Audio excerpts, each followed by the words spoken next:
Hello student of class 10. Today we start chapter pair of linear equation in two variable. आज हमें chapter number 3 start करना है. कौन सा चैप्टर स्टार्ट कर रहे हैं? चैप्टर नंबर 3 और चैप्टर का नाम है pair of linear equation in two variable. Exercise 3.1. ठीक है, तो लीनियर इक्वेशन देखते हैं क्या होता है. ठीक है, सबसे पहले हमें लीनियर इक्वेशन क्योंकि हमें पेयर मीन्स होता है जोड़ा लीनियर इक्वेशन का, तो इससे बेटर है कि पहले हम लीनियर इक्वेशन देखें. लीनियर इक्वेशन अगर हम देखें तो वो इक्वेशन होती है हुज डिग्री इज 1. क्या होती है? हुज डिग्री इज 1, जिसकी डिग्री क्या हो? 1 हो. Means power of variable, highest power of variable क्या होनी चाहिए? आपकी 1 होनी चाहिए. अब आपसे सेकंड पॉइंट में कहता है linear equation in two variable. ऐसी इक्वेशन जिसके अंदर दो वेरिएबल प्रेजेंट हो. कितने वेरिएबल प्रेजेंट हो? 2 वेरिएबल्स प्रेजेंट हो और डिग्री 1 हो, उसको बोलते हैं लीनियर इक्वेशन. अगर हम इसकी स्टैंडर्ड फॉर्म की बात करें तो वो होती है ax plus by plus c is equal to 0. ठीक है, where a is not equal 0 and b is not equal 0. जहां पर ना तो a 0 हो सकता है ना ही b 0 हो सकता है. ठीक है, और आपकी ये स्टैंडर्ड फॉर्म होती है ax plus by plus c is equal to 0.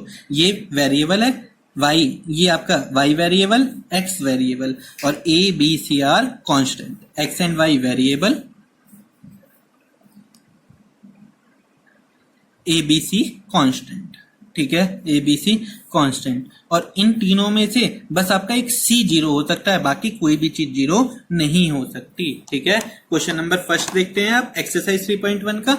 Aftab tales his daughter. Aftab जो है एक आदमी है, वो अपनी बेटी से कहता है 7 ईयर एगो. एगो मीन्स होता है पहले, 7 साल पहले. I was. ठीक है, कई बच्चों को कंफ्यूजन होती है एगो क्या होता है, बिफोर क्या होता है, आफ्टर. तो आप लोग यहां से समझ लीजिए, अगर वाज आता है तो माइनस करते हैं, विल आता है तो प्लस करते हैं. सिंपल सा ट्रिक है. ठीक है, वाज में माइनस, विल में plus.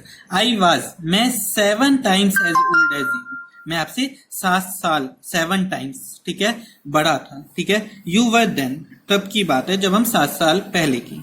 Also 3 year from now, 3 साल बाद. फ्रॉम नाउ मतलब आज से 3 साल बाद. आई शेल, विल और शेल आता है तो प्लस करते हैं. 3 times as old as you will B.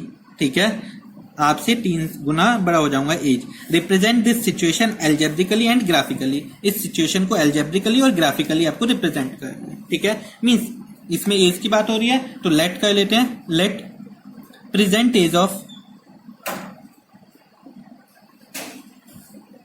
क्योंकि हमें 2 वेरिएबल्स का यूज करना है, 2 वेरिएबल यूज कर लेते हैं. आफ्ताब, आफ्ताब की प्रेजेंट एज हमने क्या ले ली?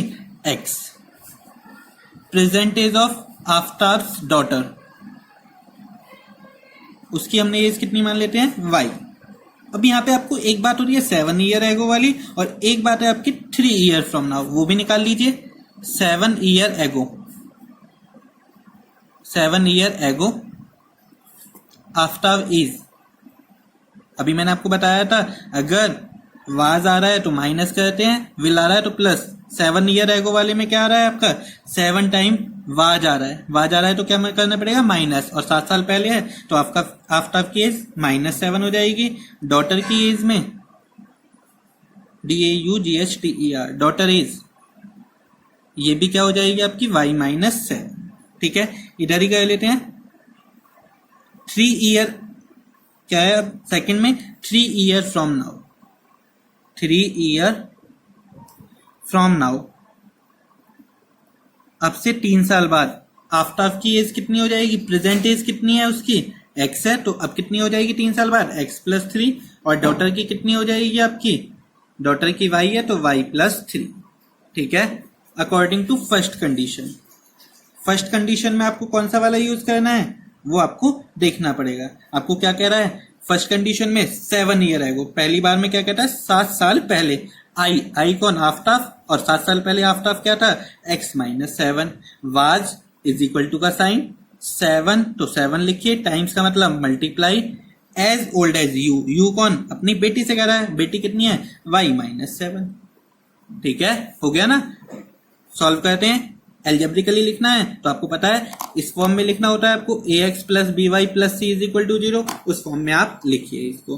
7 से मल्टीप्लाई करा 7y माइनस 7 7 जा 49. ठीक है, x प्लस 7y इधर आया, -7y -7 plus 49 is equal to 0, x minus 7y plus 42 is equal to 0। ये आपकी आई इक्वेशन फर्स्ट। ठीक है, यहां पर आप इक्वेशन सेकंड और निकाल लेते हैं अकॉर्डिंग टू, इसके नीचे भी निकाल सकते हो, आपकी मर्जी होती है, कहीं पर भी निकालिए। According to second condition, second condition में कहता है 3 ईयर फ्रॉम नाउ, ये वाला है 3 ईयर फ्रॉम नाउ, आई कितना है आपका, कितना दे रखा है, x प्लस 3 है ना, तो x प्लस 3, फिर आगे कहता है will be, shall be, shall means equal लगा दीजिए, 3 times multiply as old as you daughter, daughter कितनी है y प्लस 3, सेम इसको शॉर्ट आउट करेंगे, x plus 3 is equal to 3y plus 9, x minus 3y plus 3 minus 9 is equal to 0, x minus 3y minus 6 is equal to 0। ये आपकी second condition आ गई। इसको कहते हैं हम एल्जेब्रिकली रिप्रेजेंट करना। फिर आपसे कहता है कि इसे किस में रिप्रेजेंट कीजिए, ग्राफिकली रिप्रेजेंट कीजिए। ग्राफिकली रिप्रेजेंट करना आपको आता है, कैसे करेंगे ग्राफिकली रिप्रेजेंट, इसके पहले 4 सॉल्यूशन, जैसे आपने 9th क्लास में निकाले ना, 4 सॉल्यूशन निकालिए, टेबल बना लेते हैं। यहाँ पर x, यहाँ y, ठीक है, 4 सॉल्यूशन निकालने हैं एक एक करके।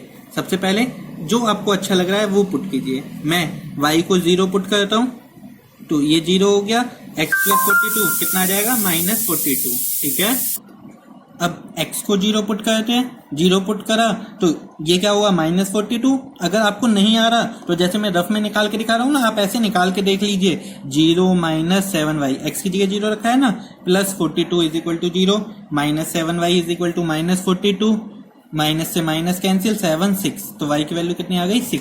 ठीक है, जो वैल्यू आती है वो ऐसे आप सब रफ में निकाल लीजिए। अगर आप दो वैल्यू x एक बार 0 पुट कीजिए, एक बार y 0 पुट कीजिए, उससे अगर डिफरेंट वैल्यू आ रही है तो आप 2 ही निकाल के भी काम हो सकता है। अगर आप ज्यादा निकालना चाहते हो तो आप निकाल सकते हो। ठीक है, अब मैं पुट कर देता हूँ y की जगह, अब की बार 0 पुट करा था, अब की बार क्या पुट कर देते हैं, 1 पुट कर दिया, 1 पुट करा, minus 7 into 1 7, minus 7 plus 42 plus के 35, इधर जाके माइनस के 35 आ जाएंगे, 2 पुट कर दीजिए, 7 2 जा 14, माइनस 14 प्लस 42 कितना आ जाएगा आप लोगों का, 42 में से 14 माइनस कीजिए, कितना रहेगा 28, माइनस के 28।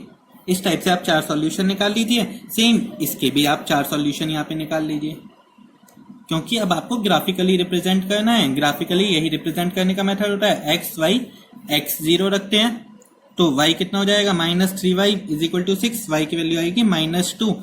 फिर आपने y को 0 रखा तो x इज इक्वल टू क्या आ गया, 6। ठीक है, फिर आपकी मर्जी होती है, किसी को भी 0 रखो, y को 1 रख देते हैं, y को 1 रखा, माइनस 3 माइनस 6 माइनस 9, तो 9 हो जाएगा ये। y को 2 रखा तो 2 3 जा 6 6 12। ठीक है, ये आपके सॉल्यूशंस आ गए। जो अब आपके ये सॉल्यूशंस आए हैं, इसको आप ग्राफ पे रिप्रेजेंट करेंगे। ठीक है, तो मैं अब ग्राफ पे रिप्रेजेंट करते हैं। ग्राफ पे हमने कार्टेशियन कोऑर्डिनेट ड्रॉ करा। ठीक है, सबसे पहला काम क्या करा, कार्टेशियन कोऑर्डिनेट ड्रॉ करा। आप यहाँ पर देखोगे कि आपको वैल्यू क्या चाहिए, एक्स एक्सिस पे हाईएस्ट वैल्यू माइनस के 42 चाहिए और वाई एक्सिस पे कितना चाहिए, 6 चाहिए। तो आपकी मर्जी है, ठीक है, आपकी मर्जी है आपको कितने कितने का गैप रखना है। तो आपको ऐसा गैप रखना है कि जिससे 42 तक वैल्यू पहुंच जाए। ठीक है, तो आप 10 का भी रख सकते हैं। ठीक है, हो सकता है आप 5 का रखें, आपकी मर्जी है, तो मैं 5 का रख लेता हूं। ठीक है, तो ये आपका जहां पे दोनों एक्सिस एक दूसरे को इंटरसेक्ट करते हैं वो क्या होता है, ओरिजिन। इसको हम ओ लिख देंगे। 5 का गैप लेते हैं, 5 10 15 20 25 30 35 40 45। ठीक है, सेम यहां पे आएगा, -5 -10 -15 -20 -25 -30 -35 -40। तो आप जब ग्राफ बनाएं तो ऐसा ध्यान रखें कि पॉइंट आ जाना चाहिए। अगर पॉइंट नहीं आएगा तो आपको दोबारा से करना पड़ेगा, इसलिए पहले काउंट कर लीजिए कितने कितने का गैप रखना है आप लोगों को। सेम यहाँ पे कहते हैं 5 10 15 ग्राफ ड्रॉ करना आपको आता है, इसलिए मैं आपको नहीं बता रहा हूं। 20 25 30 35 40 45 50। ठीक है, सिमिलरली वाई एक्सिस के नेगेटिव साइड रिप्रेजेंट करते हैं, -5 -10 -20 -35 वो 25 आएगा, सॉरी, -30, -35, -40, -45। अब कई बच्चों के माइंड में क्वेश्चंस आते हैं, जैसे जितना आपने गैप एक्स एक्सिस में लिया है, जैसे 5 10 का यहाँ पे लिया है, तो वाई एक्सिस पे क्या 5 10 लेना पड़ेगा? जरूरी नहीं है, आपकी मर्जी है। आप एक्स एक्सिस पे जो डिस्टेंस ले रहे हैं, वाई एक्सिस पे वो डिफरेंट भी हो सकती है या सेम भी हो सकती है। यहाँ पे मैंने पॉइंट गलत लिख रखे हैं, ध्यान रखना। ये एक्स एक्स, ये कौन सा एक्सिस है? Y axis. और ये वाला कौन सा है? X axis. ठीक है, तो आप लोग ये सही कर लेना। और दूसरी बात, आपको जब आपने एक बार 0 से 5, पहले जो आपने पहला जो स्क्वायर है, लार्जर स्क्वायर, उसमें 5 का डिफरेंस रखा है, तो नेक्स्ट अब आगे भी कितने कितने का रहेगा? 5 का ही रहेगा। इसमें भी आपने 5 का रखा है तो 5 का रहेगा, आपकी मर्जी है। यहाँ पे 5 का, इधर वाली साइड 3 का रख सकते हो, लेकिन अगर 3 का इधर रखा है तो सब जगह 3 3 का आएगा उस लाइन पर। एक्स एक्सिस पे अगर 3 का डिफरेंस रखते हो तो लार्जर स्क्वायर का जो फर्स्ट वाले का डिफरेंस है वही सबका कांस्टेंट रहेगा। दूसरी बात, आपको जब आपने लार्जर स्क्वायर का डिफरेंस ले लिया, उसके बाद आपको ये देखना है कि एक ये जो छोटी वाली लाइन होगी, यहाँ पर कौन सी लाइन है? छोटी वाली लाइन, ये जो लाइन होगी ये किसको रिप्रेजेंट करेगी? उसके लिए आपको क्या करना होता है? लार्जर, दो कॉन्जुगेटिव लार्जर जो है, जैसे 15 और 10 है ना यहाँ पे, तो आपको क्या करना है? 15 माइनस 10 करेंगे, अपॉन में कितने बॉक्सेज होते हैं? काउंट करेंगे, 10 बॉक्सेज होते हैं हर किसी में, तो 10 से डिवाइड करते हैं। क्या करते हैं? 10 से डिवाइड करते हैं। ठीक है, इस टाइप से आपको ध्यान रखना है। आया? कैसे बताया मैंने आपको? 10 15 कितने का डिफरेंस है आपका? माइनस कर दिया, 15 माइनस 10 कितना हो गया आपका? 5 आ गया। 5 अपॉन 10 कितना आया? 0.2। तो एक छोटा वाला जो बॉक्स होगा वो किसको रिप्रेजेंट करेगा? 0.2। मींस 25 से अगर हम आगे जा रहे हैं यहाँ से, तो ये कितना हो जाएगा? 0.2 प्लस करा 25.2, 25.4, 25.6, इस तरह से होगा। सिमिलरली आपको ये वाई एक्सिस वाला भी करना होता है। दो कॉन्जुगेटिव का डिफरेंस 35 माइनस 30 कितना आया? 5 अपॉन में 10 करेंगे तो कितना आएगा? सॉरी, 0.5 आएगा। ध्यान रखना, मेरे से गलती हो गई है। तो इसका भी कितना आएगा? 0.5। तो आप यहाँ पे लिख दीजिए। क्या लिख दिया? आप यहाँ पे नोट करेंगे कि 1 small unit along x axis, x axis किसको रिप्रेजेंट कर रहा है? 0.5।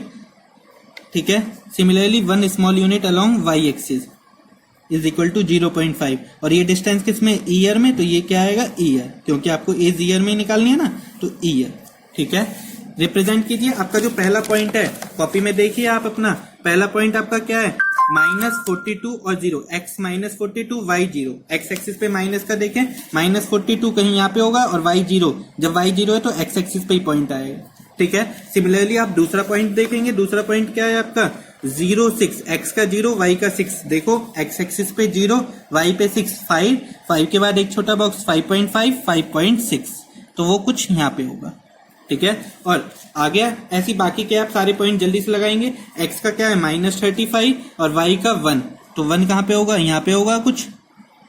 ठीक है, सेम x का -28, -28, 25, 25.5, 26, ऐसे करके देखेंगे। 27 आएगा, फिर 28 यहाँ पे होगा। ठीक है, और y का 2, तो उसके लिए आप 4 बॉक्स ऊपर जाएंगे। ये आपका पॉइंट, ये पॉइंट आ गए। इन चारों पॉइंट्स को मीट करते हुए एक लाइन खींचेंगे। स्ट्रेट लाइन आएगा आपका जो ग्राफ आएगा, इस टाइप से। ठीक है, स्केल से खींचना है ये लाइन। सिमिलरली आप y वाला, अब ये किसके लिए है? इस इक्वेशन को यहाँ पे रिप्रेजेंट भी कर दीजिए। क्या इक्वेशन है आपकी ये वाली? x - 7y + 42। ठीक है, अगर आपको ज्यादा अच्छा करना है तो ये जो पॉइंट्स आए हैं, ये पॉइंट्स भी आप लिखिए। ठीक है, ये पॉइंट्स क्या है आपका? ये वाला पॉइंट 0 6, तो आप ऐसे लिखेंगे 0 6, x 0 y 6। यहाँ पर आपका क्या है? x2, सॉरी y तो 2 है आपका, और x -28 2, सब पॉइंट्स पे आप ये रिप्रेजेंट कर दीजिए। सिमिलरली आपको दूसरी वाली भी इसी पे बनाना है। दूसरा वाला पॉइंट क्या है? x 0 तो y -2, x 0 y -2, कहीं यहाँ पर होगा नीचे की साइड -2 है ना, ये पॉइंट हो गया आपका। ठीक है, ध्यान से रखना। अभी बताया था 0.5 है, और निकालना भी बताया था, कैसे बताया? ठीक है, वो ध्यान रखना। Second point x = 6, y = 0, x 6 y 0 आपका ये वाला पॉइंट है। ठीक है, अब है आपका 9 1, x पे आपको 9 चाहिए, 9 यहाँ पे होगा, y का 1। ठीक है, वो आप लोग देखोगे बिल्कुल करेक्ट प्लेस पे लगाओगे। ठीक है, अगर नहीं लग रहा, सॉरी y पे 1 चाहिए आपको, मैंने -1 ले लिया था इसलिए गड़बड़ हो गई। ये आपका पॉइंट आएगा। फिर y पे 2 है, x पे 12, 10 12 यहाँ पे होएगा, y पे 2 ये रहा। ये बहुत ज़्यादा पास पास पॉइंट है, तो आप थोड़े ध्यान से करोगे इस टाइप से आपका कुछ ग्राफ आएगा। अब ये दोनों लाइन देखिए कहीं ना कहीं इंटरसेक्ट होंगी आगे जाके, जहाँ पर भी इंटरसेक्ट होंगी वो इंटरसेक्टिंग पॉइंट, जैसे यहाँ पे इंटरसेक्ट हो रही हैं तो ये इंटरसेक्टिंग पॉइंट आपका x वाला x की एज बताएगा, y वाला y की वैल्यू बताएगा। मैंने अभी आपकी स्केल से लाइन नहीं खींची, इस वजह से थोड़ा गड़बड़ है। आप स्केल से लाइन खींचेंगे बिल्कुल सही रहेगा। आपको क्या ध्यान रखना है, आपने जब स्केल ले लिया तो उसके बाद आपको ये देखना है कि एक स्मॉल यूनिट किसको रिप्रेजेंट करेगा। उसको रिप्रेजेंट करने के लिए दो कॉन्जिक्यूटिव लीजिए, जैसे मैंने 20-25, दोनों का डिफरेंस क्या है 5, अपॉन में क्या कर देना है 10, अपॉन में तो हर बार 10 आएगा, डिफरेंस देखना है। अगर 3 का डिफरेंस होता तो 3/10 0.3 को रिप्रेजेंट करता है। इस तरह से आप लोग कर सकते हो, और ये इसको हम बोलते हैं ग्राफिकली रिप्रेजेंटेशन। ठीक है, I hope you understand this question. ठीक है, नेक्स्ट क्वेश्चन देखते हैं अब अपना। सेकंड क्वेश्चन क्या है आप लोगों का? सेकंड क्वेश्चन है the coach of a cricket team buy 3 bats and 6 ball. एक कोच है क्रिकेट टीम का, उसने 3 बैट खरीदे, 6 बॉल खरीदे, ₹3900। लेटर थोड़े कुछ टाइम बाद शी बाय अनोदर बैट, ठीक है वो लेडीज है, और वो कुछ और बैट खरीदती है और 3 बॉल और खरीदती है ऑफ सेम काइंड, ₹1300। ठीक है, रिप्रेजेंट दिस सिचुएशन एल्जेब्रिकली और geometrically. Geometrically means graphically represent करना है, आपको मैं एल्जेब्रिकली रिप्रेजेंट करके दिखा रहा हूँ, सॉल्यूशन निकालूंगा, ग्राफ पे आप अपने आप करेंगे। ठीक है, लेट बैट और बॉल खरीदी है ना, कॉस्ट ऑफ 1 बैट हम मान लेते हैं, एक बैट का जो कॉस्ट है वो कितनी है आपकी x rupees, cost of 1 ball y rupees. According to first condition क्या कहता है फर्स्ट कंडीशन में कि वो 3 बैट खरीदती है, तो 3 बैट कितने के हो गए 3x रुपीज के, साथ में 6 बॉल खरीदती है तो एक बॉल y रुपीज के, तो 6y किसके इक्वल 3900। ठीक है, ये इसकी फर्स्ट कंडीशन हो गई। इसका आप ग्राफ बना लेंगे। इधर मैं सेकंड कंडीशन लिखता हूं, अकॉर्डिंग टू सेकंड कंडीशन। ठीक है, सेकंड कंडीशन में क्या है, वो एक बैट खरीदता है तो 1x और 3 बॉल खरीदता है तो 3y, क्योंकि एक बॉल y की 3y की, इज इक्वल टू कितना 1300 रुपीज। ठीक है, देखते हैं कॉमन देखते हैं या फिर आप सॉल्यूशन निकाल लीजिए, इजी है क्योंकि देखो बहुत बड़ी वैल्यू है, 100 रख के देख लें तो इजीली हो जाएगा। एक्स वाई, ठीक है, हमने क्या करा इसकी जगह कितना रख दिया 100, पहले तो 0 ही रख लीजिए, क्या रखा 0, एक्स की वैल्यू 0 रखी तो वाई की वैल्यू कितनी हो जाएगी, रफ साइड में निकाल के देख लीजिए, 3 को 0 से multiply 0 plus 6y is equal to 3900, 6 से डिवाइड करा, 6 6 36, बचा कितना 6 5 650। ठीक है, y की जगह 0 पुट करा तो x की वैल्यू 1300 आ जाएगी। ठीक है, इस तरह से आप लोग, 2 सॉल्यूशन बहुत होते हैं अगर आप 0 0 करके करते हो, तो मैं 2 ही सॉल्यूशन निकालता हूँ, बहुत है आप लोगों के लिए। सिमिलरली आप ये वाला रिप्रेजेंटेशन करोगे, एक्स वाई, एक्स को 0 रखा तो y की वैल्यू क्या आएगी 3 से डिवाइड हो जाएगा ना, 3 4 जा 12, 3 3 जा 9, 3 3 जा 9.3, यही आएगा आपका। y की वैल्यू 0 रखेंगे तो x की वैल्यू कितनी आएगी 1300। अब इन दोनों को आप ग्राफ पे रिप्रेजेंट कर सकते हैं। नेक्स्ट और लास्ट क्वेश्चन है इस एक्सरसाइज का, the cost of 2 kilogram of apple and 1 kilogram of grape on a day was found to be ₹160। अगर हम 2 किलो एप्पल खरीदते हैं और 1 किलोग्राम ग्रेप तो इतने रुपए के आते हैं, 1 महीने बाद 4 किलोग्राम एप्पल लें 2 किलोग्राम ग्रेप तो 300 के आते हैं। Represent the situation algebraically and geometrically. इस क्वेश्चन में आपको मानना है कि जो एप्पल और ग्रेप्स की रेट्स हैं वो सेम रहते हैं। ठीक है, तो let cost of 1 kilogram Apple, 1 kilogram Apple हमने कितने के मान लिए x रुपीज के आते हैं, और कॉस्ट ऑफ 1 किलोग्राम ग्रेप्स वो आते हैं y रुपीज के। तो अकॉर्डिंग टू फर्स्ट कंडीशन इसी टाइप से आपको ये क्वेश्चन भी करना है। ठीक है, I hope you complete this question. आपका क्या है 2 किलोग्राम एप्पल, तो 2 किलोग्राम कितने के हो गए 2x के, 1 किलोग्राम ग्रेप है तो plus y is equal to 160। According to second देखिए, according to second condition, second condition में 4 किलोग्राम एप्पल तो 4x, 2 kilogram of grape 2y is equal to 300। Solution निकाल लीजिए, एटलीस्ट 2 सॉल्यूशन x और y को 0 रख के निकालें तो इजी हो जाएगा। एक्स वाई, एक्स अगर हमने 0 रखा तो y की 160 हो जाएगी, y 0 रखते हैं तो x की 80 वैल्यू आ जाएगी। अगर नहीं पता लग रहा तो आप सॉल्यूशन करके देखिए, जैसे मैंने आपको रफली लास्ट क्वेश्चन में बताए हैं। एक्स वाई, एक्स की वैल्यू 0 रखते हैं तो y की वैल्यू 75, y 0 रखते हैं तो x की वैल्यू 150। अगर आपको समझ में नहीं आता ग्राफ आपको कितने की डिस्टेंस लेनी है तो आप मेरी मान लेना, और आप जो डिस्टेंस लेंगे वो कितने की ले लेना, 10 की। अगर 10 के लेते हैं तो 16 चाहिए आपको पॉइंट, तो आप ऐसा करना 20 के ले लीजिए। किस का गैप लेना, जब आप लोगे तो 20 का स्केल लेना इस वाले में, ठीक है। और जो आपका सेकंड क्वेश्चन है इसमें स्केल आप 100 का ले लीजिए। कितने का स्केल लेना है, 100 का, ठीक है। तो जैसे ही आपके क्वेश्चन कंप्लीट हो मुझे जरूर बताएं कि आप लोगों ने कंप्लीट करे हैं, ठीक है। I hope you like this video. If you like this video please subscribe the channel and click on bell icon button to get daily notification of this channel. Thank you.